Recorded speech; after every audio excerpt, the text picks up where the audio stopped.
Hello दोस्तों, नमस्कार। आज है 7 मई 2021 और आज के करंट अफेयर के वीडियो में हम बात करेंगे 6 और 7 मई दोनों दिन के करंट अफेयर की। क्योंकि कल किसी कारण से करंट अफेयर आपके लिए मैं लेकर नहीं आ पाया था, तो आज ही मैंने दोनों दिन के करंट अफेयर के सभी इंपॉर्टेंट प्रश्नों को इसमें समाहित किया है। तो वीडियो थोड़ा सा लंबा होगा, वीडियो को इसलिए आप अंत तक जरूर देखिएगा। साथ ही इस वीडियो की पीडीएफ अगर डाउनलोड करना चाहते हैं तो पीडीएफ आपको हमारे टेलीग्राम चैनल से मिल जाएगी, जिसके लिंक नीचे डिस्क्रिप्शन में है। उसके अलावा ये पीडीएफ आपको हमारी ऐप पर भी मिल जाएगी। ऐप को आप गूगल प्ले स्टोर से डाउनलोड कर सकते हैं। ऐप से ही आप एमपीपीएससी के लिए हिंदी मीडियम के और इंग्लिश मीडियम के प्री के नोट्स बुक कर सकते हैं। एमपीपीएससी के लिए मध्य प्रदेश की सबसे बड़ी टेस्ट सीरीज जो कि 499 रुपये में अवेलेबल है, उसको ज्वाइन कर सकते हैं। अगर आप ये नोट्स बुक कर रहे हैं तो ये टेस्ट सीरीज आपको फ्री मिलेगी। इसके अलावा 2499 रुपये की हमारी मेंस की टेस्ट सीरीज चल रही है। 4 टेस्ट हो चुके हैं, आज 5वां टेस्ट उसमें डालेगा। तो अगर आप उसमें पार्टिसिपेट करना चाहते हैं तो पार्टिसिपेट कर सकते हैं, क्योंकि ये तो लगभग तय है कि 20 जून को तो आप प्री की परीक्षा नहीं होगी। तो ऐसे में आपके लिए गोल्डन चांस है कि आप मुख्य परीक्षा की अच्छे से तैयारी कर लें। बाद में आपके पास इतना समय नहीं रहेगा। आगे बढ़ेंगे, बात करेंगे क्विक रिवीजन कल के पढ़े गए करंट अफेयर के प्रश्नों का। पहला प्रश्न है कि प्रधानमंत्री नरेंद्र मोदी और किस देश के प्रधानमंत्री बोरिस जॉनसन के बीच 4 मई को एक वर्चुअल बैठक हुई है, और ये हुई है भारत और ब्रिटेन के प्रधानमंत्री के बीच में। दूसरा प्रश्न, विश्व अस्थमा दिवस कब मनाया जाता है? तो मई के पहले मंगलवार को, और इस बार ये मई का पहला मंगलवार 4 मई को आया। तीसरा प्रश्न, राष्ट्रीय मानवाधिकार आयोग एनएचआरसी के कार्यकारी अध्यक्ष के रूप में किसे नियुक्त किया गया है? तो ये न्यायमूर्ति प्रफुल्ल चंद पंत हैं। चौथा प्रश्न है कि किस देश ने इबोला के प्रकोप की समाप्ति की घोषणा की है? तो ये कांगो लोकतांत्रिक गणराज्य के द्वारा की गई है। पांचवा प्रश्न है कि केंद्र सरकार ने किन दूरसंचार सेवा प्रदाताओं को 5G प्रौद्योगिकी के उपयोग और अनुप्रयोग के लिए परीक्षण करने की अनुमति दी है? और ये सभी सेवा प्रदाता जैसे एयरटेल, जियो, आइडिया, वोडाफोन, MTNL, इनको अनुमति दी गई है। बात करेंगे अब हम छठवें प्रश्न के कि किस राज्य के पूर्व गवर्नर जगमोहन मल्होत्रा जी का निधन हो गया है? तो ये जम्मू कश्मीर के थे। सातवां प्रश्न, हाल ही में किस वैज्ञानिक का निधन हो गया? तो बिहार के थे मानस बिहारी वर्मा। आठवां प्रश्न है कि IOC के बिलीव इन स्पोर्ट्स अभियान के लिए कौन ब्रांड एम्बेसडर बनी है? तो ये बनी है PV सिंधु। और नवा प्रश्न है कि IPL क्रिकेट प्रतियोगिता को कब तक के लिए स्थगित कर दिया गया है? तो इसको अनिश्चित काल के लिए अभी तक यानी तय नहीं है कि कब तक ये स्थगित रहेगी। 10वां प्रश्न है कि स्नूकर में चौथी बार विश्व चैंपियन कौन बन गए हैं? तो ये है मार्क सेल्वी। ये थे हमारे कल के पढ़े गए करंट अफेयर के प्रश्नों का क्विक रिवीजन। आगे बढ़ेंगे, आज के प्रश्नों की बात करेंगे। आज के करंट अफेयर का पहला प्रश्न है कि विदेश मंत्री डॉक्टर S जयशंकर ने किस संगठन के विदेश मंत्रियों की वर्चुअल बैठक में भाग लिया? तो ये G7 देशों की बैठक हुई थी, G7 देश के मंत्रियों की वर्चुअल बैठक, और ये बैठक उनके द्वारा अटेंड की गई। डिटेल लिख लीजिए क्या है। तो विदेश मंत्री S जयशंकर, इन्होंने 5 मई को विदेश मंत्रियों के वीडियो कॉन्फ्रेंसिंग के माध्यम से G7 देशों के समूह की बैठक हुई थी, और इस बैठक में उनके द्वारा भाग लिया गया। ये विदेश मंत्रियों की बैठक थी। बैठक में जो सबसे इंपॉर्टेंट टॉपिक्स थे वो थे कोविड महामारी की जो वर्तमान चुनौती है उसका कैसे एक स्थायी समाधान ढूंढा जाए, जो कि टीकाकरण है, वही इसमें निकल के सामने आया है। और वैश्विक उपलब्धता के लिए उत्पादन में विविधता, निर्बाध आपूर्ति श्रृंखला और संसाधन की उदार उत्पादकता पर जोर दिया गया, यानी सभी को संसाधन मिल जाए, ज्यादा से ज्यादा वैक्सीन का उत्पादन किया जा सके और सब लोगों तक ये पहुंच सके, इस प्रकार की व्यवस्था हमें बनानी चाहिए। आपको याद होगा विदेश मंत्री S जयशंकर 4 मई से ब्रिटेन के दौरे पर है, ये आपको पता होना चाहिए। और ब्रिटेन के प्रधानमंत्री विदेश मंत्री से भी मिले। हाल ही में ब्रिटेन के PM और भारत के PM ने एक वीडियो कॉन्फ्रेंसिंग के माध्यम से शिखर सम्मेलन भी किया, और 2030 तक के लिए एक रणनीति पर भी उन्होंने हस्ताक्षर किए हैं कि दोनों देश व्यापार को 2030 तक दोगुना करेंगे और आपसी जो साझेदारी है उसको और नए लेवल पर 2030 तक ब्रिटेन और भारत ले जाना चाहते हैं। बात करें G7 की, तो इसकी स्थापना हुई थी 1975 में। ये दुनिया के 7 सबसे बड़ी अर्थव्यवस्थाओं वाले देशों का समूह है। इसमें शामिल है Canada, France, Germany, Italy, Japan, United kingdom और संयुक्त राज्य अमेरिका। पहले इसमें रशिया भी शामिल हुआ करता था, लेकिन रशिया को इससे बाहर कर दिया गया और अब इसमें केवल ये 7 देश शामिल है। तो पहले इसको G8 कहा जाता था, अब ये G7 है। बात करेंगे दूसरे प्रश्न की कि इंटरनेशनल नो डाइट डे कब मनाया जाता है? ये दिन मनाया जाता है 6 मई को, यानी कि C ऑप्शन प्रश्न का सही उत्तर है। डिटेल देख लीजिए क्या है। तो इंटरनेशनल नो डाइट डे ये 6 मई को मनाया जाता है, और इसका प्रतीक है हल्का नीला रिबन। क्या करता है? ये एक शरीर की स्वीकृति का वार्षिकोत्सव है, और इसमें वसा स्वीकृति यानी कि जो फैट होती है और शरीर के आकार की विविधता शामिल है। मतलब इसमें आप ये ध्यान नहीं रखते विशेष कि आप क्या खा रहे हैं, तो वसा वगैरह आप इसमें खा सकते हैं। ये दिन किसी भी आकार में स्वस्थ पर ध्यान देने के साथ एक स्वस्थ जीवन शैली को बढ़ावा देने के लिए और डाइटिंग के जो खतरे हो सकते हैं, कई बार क्या होता है कि डाइटिंग करते हैं पतला होने के लिए, खाना छोड़ देते हैं, कुछ कम चीजें खाते हैं, तो उसके क्या क्या खतरे हो सकते हैं उनके बारे में भी ये जागरूकता बताता है और सफलता की अवांछितता के लिए समर्पित है। बात करेंगे तीसरे प्रश्न की कि सर्वोच्च न्यायालय में मराठा आरक्षण पर कितने प्रतिशत से अधिक आरक्षण के कारण रोक लगा दी गई है। तो इसके कारण जो संपूर्ण आरक्षण हो रहा था वो 50% से अधिक हो रहा था और इसके कारण सुप्रीम कोर्ट ने इस पर रोक लगा दी है, यानी कि बी ऑप्शन प्रश्न का सही उत्तर है। डिटेल देख लीजिए क्या है। तो भारत के सर्वोच्च न्यायालय ने राज्य में मराठा आरक्षण पर रोक लगा दी है क्योंकि यह आरक्षण की जो 50% की सीमा है उसको पार कर रहा है।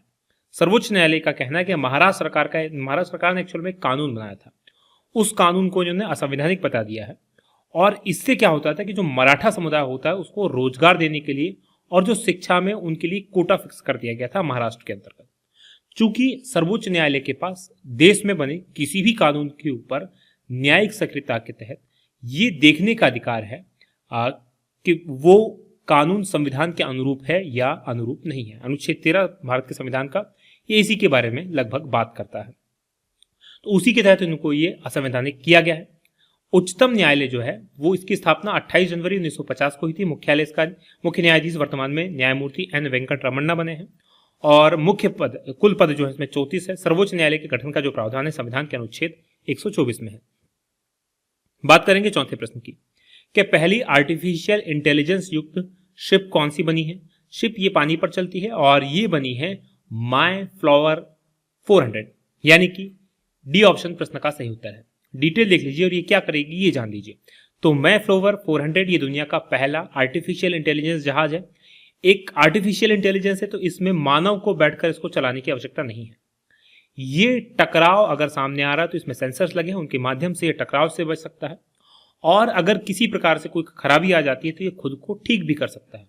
इसमें कैमरे लगे हैं और रडार लगा है जो जहाज की आंखों और कानों की तरह काम करने वाला है। कुल 6 कैमरे इसमें लगे हैं। इसका जो मुख्य लाभ है वो ये है कि पानी के नीचे की दुनिया का यह अध्ययन करने के लिए जो सबसे बड़ी मानवों के लिए चुनौती है, जिसमें कई प्रकार की समस्याएं आती हैं, कई बार लोग अधिक समय तक समुद्र में अगर रहते हैं सैलानी वगैरह तो वो बीमार पड़ जाते हैं, तो इन्हीं सब समस्याओं के समाधान के लिए इसको बनाया गया है। बात करेंगे 5वें प्रश्न की कि किस निजी कंपनी का अंतरिक्ष यान स्टारशिप उपग्रह को अंतरिक्ष में ले जाने वाला और फिर पृथ्वी पर वापस सकुशल लौटने वाला बन गया है, और यह था स्पेस एक्स का उपग्रह। ये यहां पर आप देख पा रहे हैं स्पेस एक्स का अंतरिक्ष यान स्टारशिप। डिटेल देख लीजिए क्या है। तो अमेरिका में एक निजी कंपनी स्पेस एक्स उसके द्वारा विकसित किया गया है उपग्रह, उसको अंतरिक्ष में ले जाने के लिए एक अंतरिक्ष यान स्टारशिप SN-15 ये पहली बार पृथ्वी पर वापस लौट आया है।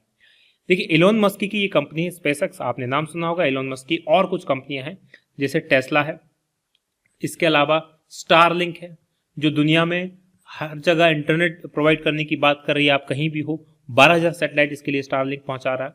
और भी कंपनियां हैं जो सोलर एनर्जी से संबंधित कुछ कंपनी इनकी है।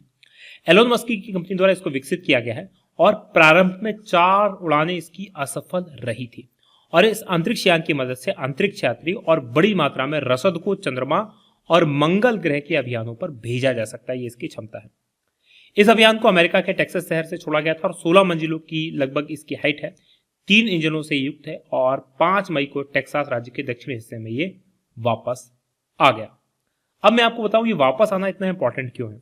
अभी तक क्या होता था कि जो भी रॉकेट वगैरह या तो किसी स्टारशिप को लेके जा मतलब किसी उपग्रह को लेके जा रहे थे या सामान लेके जा रहे हैं या मानव लेकर जा रहा है, तो वो मानव वाले तो वापस आ जाते थे, लेकिन जो कुछ उपग्रह लेके जा रहे थे वो वापस नहीं आते थे। उससे क्या हो जाता था कि हमारा जो फ्यूल है वो या फिर जो लागत है वो बढ़ जाती थी, क्योंकि हर बार आपको नया रॉकेट बनाना पड़ता था। तो उन्होंने ये लगातार इस पर काम किया कि हम उसी रॉकेट को रीयूज कर सकें, तो उसी के क्षेत्र में स्पेस एक्स ने एक बड़ी सफलता हासिल की थी। बात करेंगे 6वें प्रश्न की कि देश में सबसे लंबे समय तक बिशप रहे। बिशप क्या होते हैं? एक प्रकार के मंदिर के बड़े पुजारी आप कह सकते हैं। तो रहे व्यक्ति का कोरोना से इनका निधन हो गया। इनका नाम क्या था? तो इनका नाम है डॉक्टर फिलिपोस मार क्रिसास्टोम, यानी कि ए ऑप्शन प्रश्न का सही उत्तर है। डिटेल लिख लीजिए क्या है। तो मालनकारा मार्थोम सीरियन चर्च, इसके 103 वर्ष के अध्यक्ष थे डॉक्टर फिलिपोस मार क्रिस्टोसोम, और ये जो है 5 मई को इनका निधन हो गया। ये भारत में सबसे लंबे समय तक बिशप रहे हैं, करीब 68 साल तक ये बिशप रहे हैं। और सच्चे मानवीय दृष्टिकोण वैश्विक नजरिए के लिए भारत सरकार ने इनको 2018 में पद्म भूषण से भी सम्मानित किया था। बात करेंगे 7वें प्रश्न की कि राष्ट्रीय लोक दल के संस्थापक अध्यक्ष और पूर्व केंद्रीय मंत्री का नाम क्या है, जिनका 6 मई को निधन हो गया है, और इनका नाम है चौधरी अजीत सिंह, यानी कि बी ऑप्शन प्रश्न का सही उत्तर है। डिटेल देख लीजिए क्या है। तो राष्ट्रीय लोक दल के संस्थापक अध्यक्ष और पूर्व केंद्रीय मंत्री अजीत सिंह, चौधरी अजीत सिंह, इनका निधन हो गया, कोरोना से संक्रमित थे, 82 साल की इनकी उम्र थी। और पूर्व प्रधानमंत्री चौधरी चरण सिंह के ये बेटे थे। पश्चिमी उत्तर प्रदेश के ये प्रमुख नेता माने जाते थे, किसान नेता माने जाते थे, और चौधरी अजीत सिंह किसानों की आवाज, जैसा कि मैंने आपको बताया, माने जाते थे। बात करेंगे 8वें प्रश्न की कि महात्मा गांधी के पूर्व निजी सचिव का नाम क्या है, जिनका निधन हो गया है, और इनका नाम है वी कल्याणम, यानी कि डी ऑप्शन प्रश्न का सही उत्तर है। डिटेल देख लीजिए क्या है। तो महात्मा गांधी के पूर्व निजी सचिव वी कल्याणम, इनका निधन हो गया। ये 1943 से 1948 के बीच गांधी जी के निजी सचिव थे, और ये उस समय भी गांधी जी के निजी सचिव थे जब उनकी हत्या की गई थी। नाथुराम गोडसे जो हत्यारा था, उसने यह हत्या की थी। कल्याणम गांधी जी द्वारा लिखे गए पत्रों और एक चेक जिस पर उनके हस्ताक्षर हैं, उनसे जुड़े अन्य दस्तावेजों को संरक्षित कर रहे हैं। बात करेंगे 9वें प्रश्न की कि पहली बार कहां स्थित चिड़ियाघर में एशियाई शेर कोविड पॉजिटिव पाए गए हैं, और ये हुआ है हैदराबाद के एक चिड़ियाघर में, यानी कि ए ऑप्शन प्रश्न का सही उत्तर है। डिटेल देख लीजिए क्या है। तो हैदराबाद का जो नेहरू प्राणी उद्यान है, उसमें 8 एशियाटिक शेर कोविड-19 से पॉजिटिव पाए गए हैं, और ये पहली बार ऐसा हुआ है जब भारत में जो है मनुष्यों से जानवरों तक ये वायरस पहुंचा है। एशियाई शेर क्या होते हैं, ये 5 पैंथाराइन जो बिल्ली होती हैं उनके परिवार से होते हैं। स्नो लेपर्ड इसमें शामिल होते हैं, बंगाल टाइगर इसमें शामिल होता है, क्लाउडेड लेपर्ड शामिल होता है, और भारतीय तेंदुए शामिल होते हैं। ये सभी एक ही फैमिली से आते हैं। जो भारत में गुजरात में गिर नेशनल पार्क है, वो दुनिया में एशियाई शेरों के लिए एकमात्र ज्ञात निवास स्थान है, यही रहते हैं। बात करेंगे 10वें प्रश्न की कि हाल ही में किस राज्य में सोरोपोडस की 100 मिलियन वर्ष पुरानी हड्डियों की खोज हुई है। 100 मिलियन बहुत लंबा है, याद रखिएगा। 1 million is equal to 10 lakh. तो आप देख लीजिए 100 मिलियन कितना लाख हो गया, राइट, लगभग 1000 लाख। इतनी पुरानी हड्डियां जो मिली हैं वो मिली है मेघालय में, यानी कि सी ऑप्शन प्रश्न का सही उत्तर है। डिटेल देख लीजिए क्या है। तो भारतीय जो भूवैज्ञानिक सर्वेक्षण यानी कि जियोलॉजिकल सर्वे ऑफ इंडिया के शोधकर्ता है, उन्हें हाल ही में सोरोपोड, ये एक डायनासोर की प्रजाति है, इसके जीवाश्म में हड्डी के कुछ टुकड़े मिले हैं, और करीब ये 100 मिलियन साल पुराने हैं। ये डायनासोर की हड्डियां जो मिली है मेघालय के अंदर जिला है पश्चिमी खासी पहाड़ियों में, वहां से मिला है, मेघालय जिले की पश्चिमी खासी पहाड़ियों में। और इस क्षेत्र में सोरोपोड की ये खोज है, ये पहली घटना है। सोरोपोड की गर्दन जो होती है काफी लंबी, इस प्रकार से इस तस्वीर में आप देख पा रहे हैं। छोटा सा सिर होता है, यहां पर आप देख पा रहे हैं, और लंबी पूंछ और स्तंभ की तरह जो है 4 पैर होते हैं।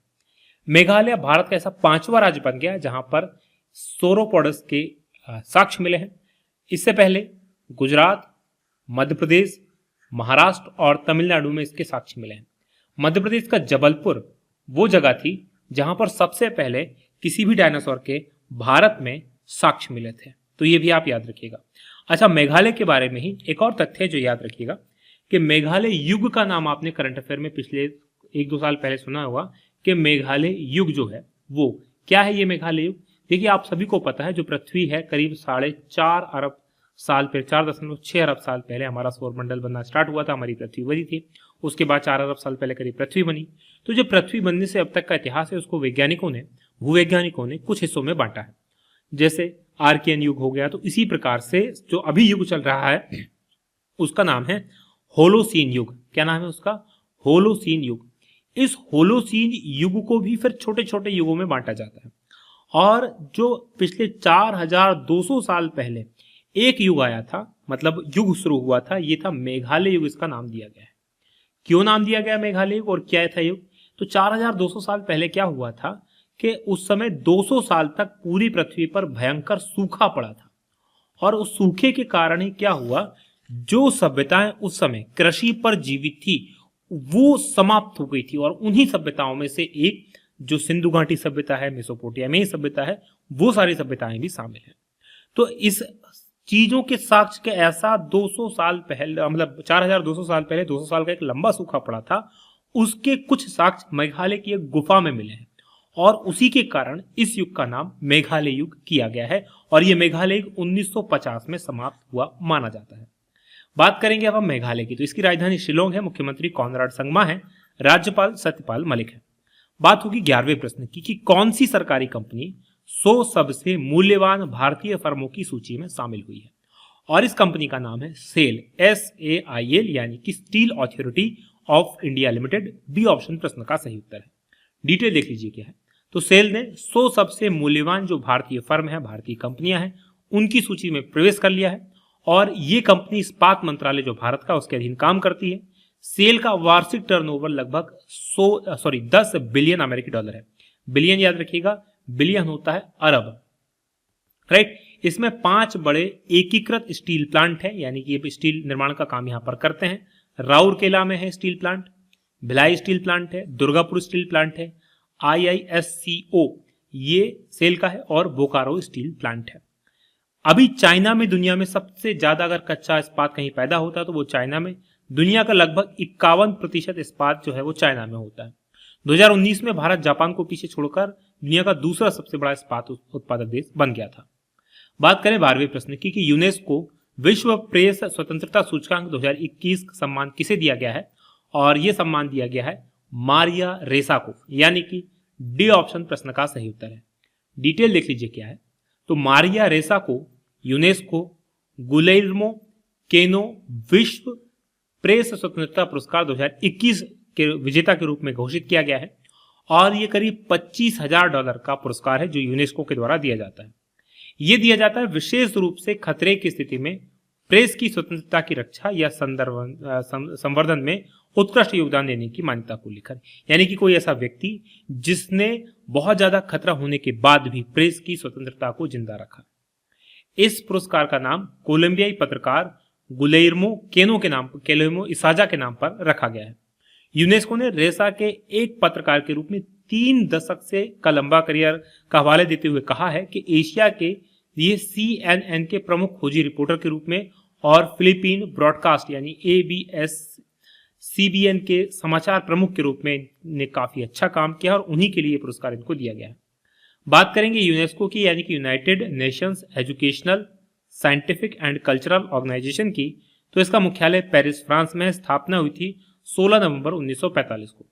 बात करेंगे 13वें प्रश्न की कि भारतीय सेना ने कहां पहला सोलर प्लांट लॉन्च किया है, और यह लॉन्च किया गया है उत्तरी सिक्किम में, यानी कि ए ऑप्शन प्रश्न का सही उत्तर है। डिटेल देख लीजिए क्या है। तो भारतीय सेना ने सिक्किम में पहला green solar energy harnessing plant शुरू किया है, और ये जो प्लांट है इसमें जो बैटरी तकनीक का उपयोग किया गया है वो है वेनेडियम। देखिए लिथियम आयन बैटरी होती है, उसी प्रकार की एक वेनेडियम आधारित बैटरी होती है, और 56 kVA की इस संयंत्र की क्षमता है। IIT मुंबई के सहयोग से इसको बनाया गया है। जनवरी 2021 में वेनेडियम जो है वो अरुणाचल प्रदेश में इसकी खोज हुई थी, और पहली बार भारत में इसकी खोज की गई थी। वेनेडियम हल्का सिल्वर कलर का होता है, संक्रमणकालीन धातु है, और ऊष्मा और बिजली का ये अच्छा खासा संवाहक होता है। बात करें 14वें प्रश्न की कि किस राज्य में गोप बंधु संबंधिका स्वास्थ्य बीमा योजना की शुरुआत की गई है, घोषणा की गई है, और ये की गई है उड़ीसा में, यानी कि सी ऑप्शन प्रश्न का सही उत्तर है। डिटेल देख लीजिए क्या है। तो उड़ीसा के जो पत्रकार हैं उन्होंने, उड़ीसा की जो सरकार है उन्होंने पत्रकारों के लिए योजना शुरू की है, नाम है गोप बंधु संबंधिका स्वास्थ्य बीमा योजना, और इसके तहत पत्रकारों को सीमावर्ती कोविड योद्धा घोषित किया गया है, और 6,500 से ज्यादा जो पत्रकार हैं उनको इसका लाभ मिलेगा। गोप बंधु जो स्वाधिका स्वास्थ्य बीमा योजना है, इसके तहत प्रत्येक परिवार को 2 लाख रुपए का स्वास्थ्य बीमा कवर दिया जाएगा, और अगर ड्यूटी करते समय अगर किसी पत्रकार की मृत्यु हो जाती है तो उनको 15 लाख रुपए की वित्तीय सहायता दी जाएगी। बात करेंगे उड़ीसा की, तो यहाँ की राजधानी भुवनेश्वर है, मुख्यमंत्री नवीन पटनायक हैं, और राज्यपाल प्रोफेसर गणेशी लाल हैं। बात 15वें प्रश्न की होगी कि पार्कर सोलार प्रोब को किस ग्रह से रेडियो संकेत मिले हैं, और इसको जो मिले हैं शुक्र ग्रह से रेडियो संकेत मिले हैं। ए ऑप्शन प्रश्न का सही उत्तर है। डिटेल देख लीजिए क्या है। तो नासा का एक अंतरिक्ष यान है पार्कर सोलर प्रोब। तो नाम से स्पष्ट हो रहा, सोलर मतलब सूर्य का अध्ययन करने के लिए जा रहा है। तो जाते जाते रास्ते में आप जब जाएंगे सूर्य की तरफ तो आपको सबसे पहले क्या पड़ेगा, देखो ये है पृथ्वी, पृथ्वी से आपको सूर्य की तरफ जाना है। तो सूर्य से पहले क्या पड़ेगा, बृहस्पति वीनस पड़ेगा, शुक्र पड़ेगा, और उसके बाद क्या पड़ेगा, बुध पड़ेगा, और बुध के बाद आप पहुंचोगे सूर्य की तरफ। तो रास्ते में इसको शुक्र ग्रह मिला, तो शुक्र ग्रह पर भी इसने क्या किए, कुछ चीजों को जांचा है। तो ये एक यहाँ पर प्राकृतिक, याद रखिएगा ये प्राकृतिक रेडियो सिग्नल है, मतलब किसी प्रकार की ये अप्राकृतिक नहीं है, किसी इंसान ने, किसी और सभ्यता ने, किसी जीव ने इसको नहीं पहुंचाया है। इन संकेतों का पता तब चला जब स्पेस प्रोब ने सूर्य के ऊपर वायुमंडल पर उड़ान भरी। जो पार्कर सोलर प्रोब है वो वायुमंडल, जो शुक्र के वायुमंडल है उसको नापा है, और 30 वर्षों में शुक्र के वायुमंडल का ये पहला प्रत्यक्ष मापन किया गया। इससे पहले 30 साल पहले नहीं किया गया था।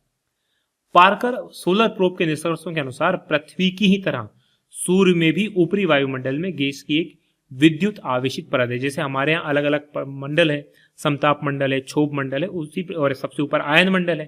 तो जैसे पृथ्वी पर सबसे ऊपर आयन मंडल है, उसी प्रकार से शुक्र में भी इस प्रकार का आयन मंडल है।